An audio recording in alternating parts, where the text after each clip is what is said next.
नमस्कार, मैं हूं विवेक शर्मा और अब हिमाचल समाचार विस्तार से।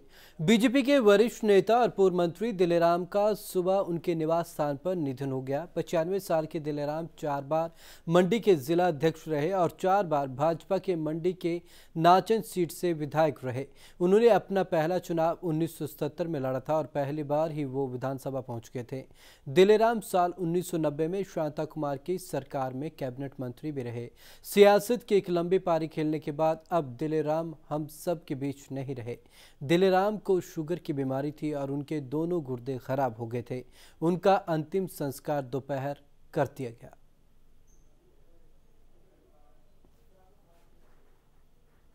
जनता पार्टी का काम किया, लेकिन मैं समझता हूं कि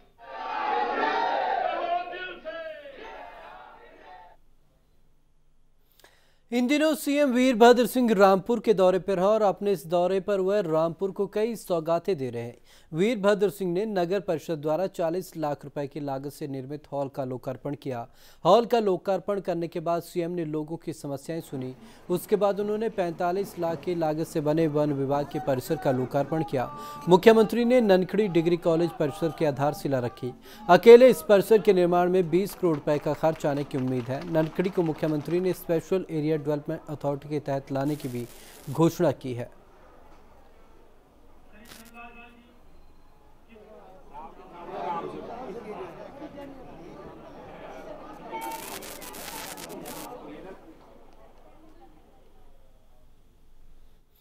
भाजपा के नाहन से विधायक राजीव बिंदल ने एक बार फिर प्रदेश सरकार के कार्यों पर निशाना साधा है।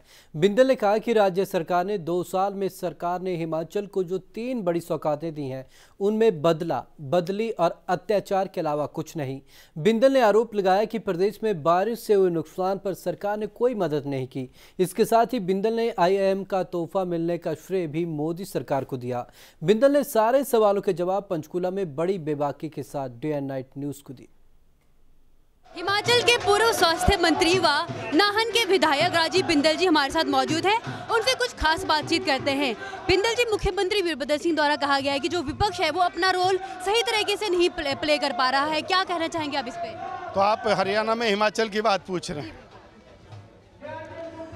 हमें लगता है विधानसभा चल रही थी, 4 दिन हुए थे। 4 दिन की विधानसभा में और हमारे सवाल का जवाब, हमारी चर्चाओं का जवाब, हमारी चर्चाओं को ना लगाना, और पूरे देश के इतिहास में पहली बार ऐसा हुआ कि मुख्यमंत्री जी खड़े हो गए। उन्होंने कहा विधानसभा को बंद कर दो। स्पीकर साहब ने कहा कि नहीं, आज मैं नहीं कर सकता, मेरे पास कोई कानून नहीं है। बोले मैं कह रहा हूं इसलिए विधानसभा को बंद कर दो। बोले कितने दिन के लिए बंद कर दो? बोले अनिश्चित काल के लिए बंद कर दो। और ऐसा कौन सा डर मारा हुआ था ओपोजिशन का? ओपोजिशन की बात का जवाब तुम दे नहीं रहे हो। जनता से, जनता के सवाल हम लेकर के जा रहे हैं, तो जनता के मुद्दे तो हम बेहतरीन उठा रहे हैं, पर कुछ और बात है। बात यह है कि जनता को वो फेस नहीं कर पा रहे और ओपोजिशन को भी फेस नहीं कर पा रहे। ये समस्या उनकी है, बीजेपी की नहीं। बिंदल जी, अगर हम बात करें प्रदेश सरकार की, तो उनका कार्य किस तरह से रहा है? किस तरह से देख रहे हैं उनके कार्यों को आप?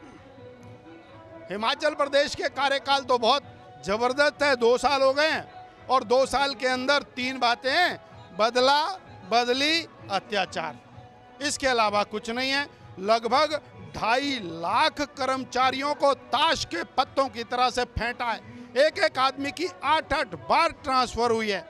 मुख्यमंत्री के डीओ लेटर साइन किए हुए खाली कागज सड़कों के ऊपर सरेआम मिलते हैं। विकास के नाम पर कुछ नहीं है। आज हमको कहते हुए शर्म आती है कि हमारी सड़कें हैं या सड़कों में गड्ढे हैं। हमको शर्म आ रही है। प्रदेश सरकार के अगर नाहन में कार्यों की बात करें तो उन्होंने 2 बड़ी सौगातें दी हैं, जो कॉलेज दिया है और एक इंस्टीट्यूट दिया है। उसके प्रति क्या कहना चाहेंगे आप? हमें लगता है कि यहाँ भी और गलत प्रचार किया जा रहा है। अगर इंडियन इंस्टीट्यूट ऑफ मैनेजमेंट दिया है तो श्री नरेंद्र भाई मोदी ने दिया है। उसके अंदर एक भी पैसा, 1% सहयोग के प्रदेश की सरकार का नहीं है। दूसरा इंस्टीट्यूट चुनाव जा रहा था और गुलाम नबी आज़ाद जी हारने वाले थे, उनको बुलाया गया, एक चिट्ठी लिखाई गई 15 पैसे की चिट्ठी है कि हम मेडिकल कॉलेज दे रहे हैं, उसके बाद से एक पैसा नहीं दिया। बिंदल जी, आखिरी सवाल, जो नाहन विधानसभा क्षेत्र की समस्याएं थी उनको लेकर आप 3 दिन भूख हड़ताल पर बैठे थे, उसके बाद क्या वो कार्य पूरे हो पाए हैं? अभी तक कुछ हुआ पाया है उसमें? हमने जो संघर्ष पिछले 1.25 साल के अंदर किया है उसके परिणाम आने लगे। उसके परिणाम स्वरूप डीपीआर्स बनने लगे। 10-15 साल की जो रुकी हुई डीपीआर्स थी वो बनने लगी। पर दुखदाई पहलू है, 15 अगस्त को मुख्यमंत्री जी नाहन में आते हैं, अधिकारियों को धमका करके जाते हैं, अगर जे तुमने विकास के काम किए तो मैं तुमको देख लूँगा। और जिसने काम किए 2 लोग वहाँ से ट्रांसफ़र कर दिए, जिलाधीश महोदय को बदल दिया, एक्सीएन पीडब्ल्यूडी को बदल दिया। अगर जे नाहन के विकास के ऊपर कोई उंगली दिखाएगा हम उसको निपटना जानते हैं। हम लोकतांत्रिक तरीके से सड़कों पर भी उतरेंगे। अगर जे मुझे मुख्यमंत्री के घर के आगे आमंत्रण करना पड़े वो भी करूंगा। नाहन के अधिकार को बिकने नहीं देंगे। जी, हमसे बातचीत करने के लिए आपका बहुत बहुत धन्यवाद। तो ये थे राजीव बिंदल जी, नाहन के विधायक, जिन्होंने कहा कि वो प्रदेश सरकार के कार्यों से बिल्कुल भी खुश नहीं है। कैमरामैन विनय भारद्वाज के साथ Priyanka Negi, DN9 news, Panchkula. 40 megawatt की रेणुका बांध परियोजना को लेकर रेणुका क्षेत्र के कांग्रेसी विधायक विनय कुमार जल्द ही केंद्रीय जल संसाधन मंत्री उमा भारती से मुलाकात करेंगे ताकि निर्माण कार्य में तेजी लाई जा सके। बता दें कि रेणुका बांध परियोजना से देश की राजधानी दिल्ली को पानी भेजे जाने की योजना है। रेणुका बांध गिरी नदी पर बनना प्रस्तावित है, जिसके लिए पिछले लंबे समय से भूमि अधिग्रहण की प्रक्रिया चल रही है, लेकिन अब तक वन मंत्रालय से बांध निर्माण को मंजूरी नहीं मिल पाई है, जिस वजह से निर्माण कार्य अटका हुआ है। विनय कुमार ने कहा है कि वो उमा भारती से मिलकर विस्थापित हो रहे लोगों की मांगों को केंद्र सरकार के सामने उठाएंगे।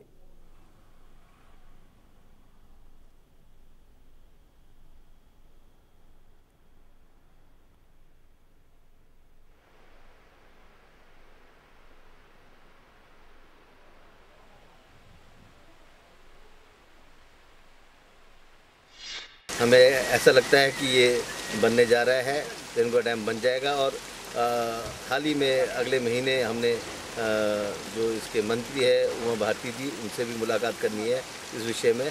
और दिल्ली गवर्नमेंट ने इसे अपने बजट में लिया, ये बहुत हर्षोल्लास की बात है। जब से मुख्यमंत्री वीरभद्र सिंह ने हमीरपुर के बाढ़ प्रभावित इलाकों का दौरा किया है, तब से ही वह भाजपा के निशाने पर आ गए हैं। भाजपा सवाल पूछती है कि खुद सीएम को इतना समय क्यों लग गया आपदा प्रभावितों तक पहुंचने में, तो कांग्रेस के नेता उस पर जवाब देते हैं। और न केवल जवाब देते हैं बल्कि भाजपा से भी पूछ लेते हैं कि केंद्र में बैठी भाजपा सरकार ने हिमाचल को क्या दिया।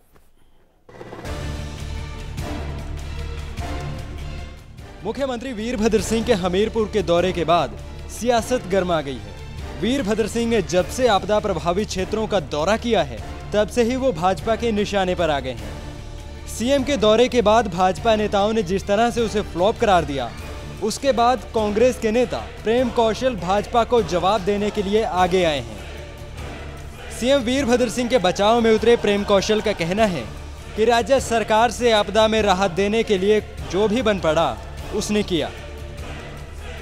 आपदा को लेके, रिलीफ को लेके, राहत को लेके किसी की भी सरकार हो, जो रिलीफ मैनुअल है वो सबके लिए बराबर है, उसके मुताबिक राहत दी जाती है।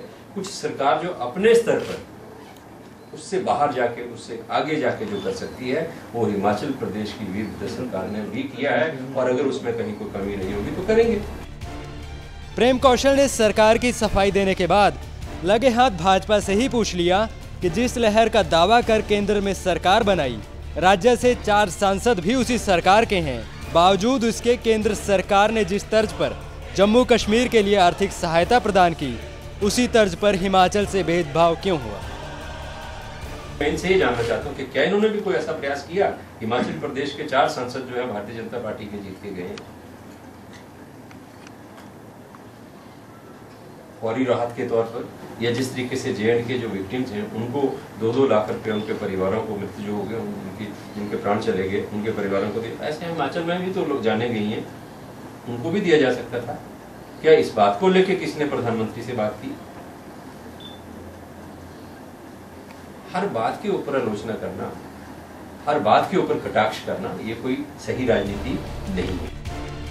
प्रेम कौशल ने लगे हाथ पूर्व मुख्यमंत्री प्रेम कुमार धूमल के बार बार सीएम वीरभद्र सिंह पर दिए जा रहे बयानों को लेकर कड़ा रुख दिखाया और धूमल को हद में रहने की नसीहत तक दे डाली। उन्होंने कहा कि वीरभद्र सिंह की यादाश्त कमजोर हो गई है या यादाश्त चली गई है। मैं माननीय धूमल साहब को एक चीज बड़े स्पष्ट शब्दों में कहना चाहता हूँ कि अपनी जो भाषा है, उसकी जो गरिमा है, उसको बनाए रखें। उसमें उनके इज्जत मान सम्मान में जनता की नजर में बढ़ोतरी होगी। मुख्यमंत्री वीरभद्र सिंह जब से हमीरपुर के आपदा प्रभावित क्षेत्रों के दौरे पर गए हैं, तब से ही वो विपक्ष के निशाने पर हैं। भाजपा वीरभद्र सिंह से बार बार पूछ रही है कि सूबे के रहनुमा को तबाही के 1 महीने बाद ही प्रभावित लोगों की याद कैसे आ गई। बहरहाल राजनीति में सब जायज है, क्या आपदा और क्या विपदा। प्रेम कौशल के इस बयान के बाद ये इंतजार होगा कि भाजपा इस पर किस तरह की प्रतिक्रिया देती है। हमीरपुर से अरविंदर सिंह के साथ Subhash Chandra, day night news. Jammu Kashmir में आई भीषण आपदा से जहां पूरा प्रदेश प्रभावित है, वहीं दूसरी ओर सरकार के साथ साथ राजनीतिक दल भी जम्मू कश्मीर में राहत पहुंचाने में जुटे हैं। आपदा प्रभावित इलाकों के लिए बीजेपी मुख्यालय से बीजेपी युवा मोर्चा की तरफ से कई ट्रकों में राहत सामग्री भरकर रवाना की गई। इस मौके पर युवा मोर्चा के अध्यक्ष अनुराग ठाकुर ने बताया कि इस पूरे वक्त में युवा मोर्चा पूरी तरीके से जम्मू कश्मीर के लोगों के साथ खड़ा है। मदद करने के लिए भारतीय जनता युवा मोर्चा आगे आया है। युवा मोर्चा की तरफ से कमान संभाल रहे हैं अनुराग जी, क्या कुछ मदद भेजी जा रही है जम्मू कश्मीर के लिए? भारतीय जनता युवा मोर्चा जम्मू कश्मीर के बाढ़ पीड़ितों के लिए प्रधानमंत्री जी के जन्मदिवस की पूर्व संध्या पर कई ट्रक राहत सामग्री के भेज रहा है, जिसमें 15,000 से ज़्यादा कंबल, 14 टन चावल, 3,000 से ज़्यादा तरपाल जो प्लास्टिक शीट्स हम कहते हैं, और कई टन दवाइयाँ अपनी ओर से यहाँ से हम भेज रहे हैं। और 32 डॉक्टरों की टीम अगले कुछ दिनों में यहाँ से रवाना होगी, जो जम्मू कश्मीर के विभिन्न इलाकों में जाकर लोगों को सहायता देगी। केंद्र सरकार के द्वारा निभाई जा रही भूमिका को किस तरह से देखते हैं? लगातार मदद पहुँचाई जा रही है, आप किस तरह से देखते हैं? केंद्र सरकार ने बहुत अच्छी भूमिका निभाई है और विशेष तौर पर सेना को मैं बधाई देना चाहता हूं, धन्यवाद करना चाहता हूं, जिन्होंने दिन रात एक करके लाखों लोगों का जीवन बचाया। और प्रधानमंत्री जी का आभार प्रकट करना चाहता हूं, स्वयं बैठकें लेते हैं ताकि ज़्यादा से ज़्यादा लोगों को बचाया जा सके और राहत सामग्री पहुंचाई जा सके। खुद प्रधानमंत्री कह रहे हैं कि मेरा बर्थडे मत बनाइए, प्रधानमंत्री राहत कोष में पैसा दिया जाए कि जम्मू कश्मीर के लोगों की मदद की जा सके। बहुत अच्छा निर्णय है और देश का युवा इसलिए सबसे पहले आगे बढ़कर आया है। सेवा दिवस के रूप में हम प्रधानमंत्री जी का जन्मदिन मनाएंगे और सेवा के रूप में आज कई ट्रक, हम 10-11 ट्रक यहाँ से जम्मू कश्मीर राहत सामग्री के भेज रहे हैं। तो ये थे हमारे साथ अनुराग ठाकुर जो बता रहे हैं युवाओं ने बेड़ा उठाया है और युवा मोर्चा चाहेगा कि ज़्यादा से ज़्यादा जितने भी जम्मू कश्मीर में लोग प्रभावित हुए हैं उन्हें मदद मिल सके। और प्रधानमंत्री राहत कोष में ज़्यादा से ज़्यादा अपील कर रहे हैं खुद अनुराग ठाकुर कि युवा साथी और देश की जनता डोनेट करे। कैमरामैन फिरोज खान के साथ Rahul Sharma, day night news, Delhi. क्या आपको करोड़पति बनाने का दावा करने वाली कॉल आई है? अगर नहीं तो आप सावधान रहो जाइए, क्योंकि ये फोन कॉल फर्जी हो सकती है। हमीरपुर के लोग भी इन दिनों ऐसी ही कॉल से परेशान हैं और ठगी का शिकार हो चुके हैं। कमरतोड़ महंगाई में हर किसी का सपना आज करोड़पति बनने का है। कुछ ऐसा ही सपना पाले हुए थे हमीरपुर के चौकी गांव के बाबूराम। बाबूराम बस इंतजार कर रहे थे एक ऐसे मौके का जो उन्हें रातों रात करोड़पति बना दे। बाबूराम को लगा कि उनका करोड़पति बनने का सपना पूरा होने वाला है, जब उन्हें टीवी पर प्रसारित होने वाले करोड़पति बनाने वाले शो से एक फ़ोन कॉल आता है। लेकिन कहते हैं ना कि लालच इंसान को इतना अंधा बना देता है कि उसका दिमाग तक काम करना बंद हो जाता है। 3 सितंबर को इस लोकप्रिय शो के कथित मैनेजर के नाम से जो फ़ोन कॉल बाबूराम को आई, वो कॉल फर्जी निकली।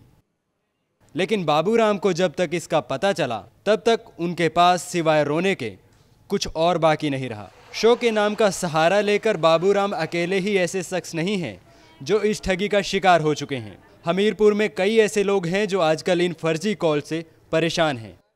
जी पूर्णतः जांच होनी चाहिए, कौन किसने कहां से क्या कॉल करी, कैसे पैसे डलवाए गए, और प्रॉपर्ली उनको पकड़ कर उनको उनके किए की सज़ा दी जानी चाहिए।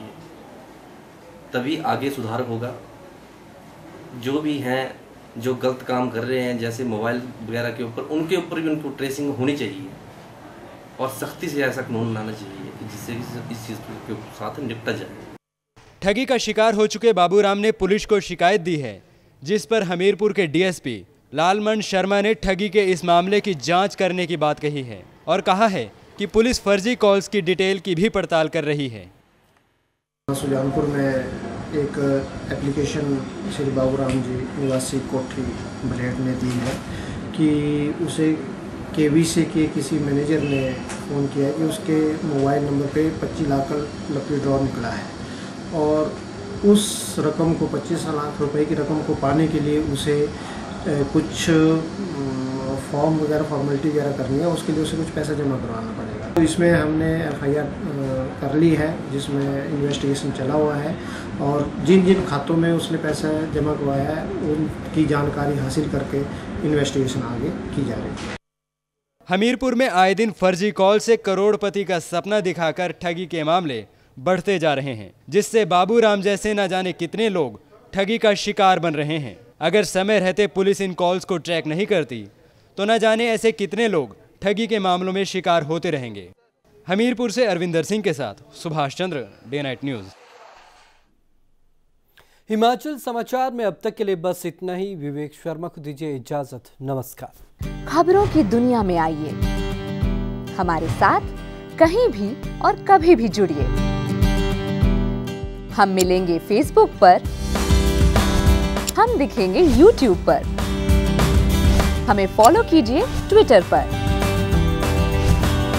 खबरों के साथ बने रहिए रात दिन।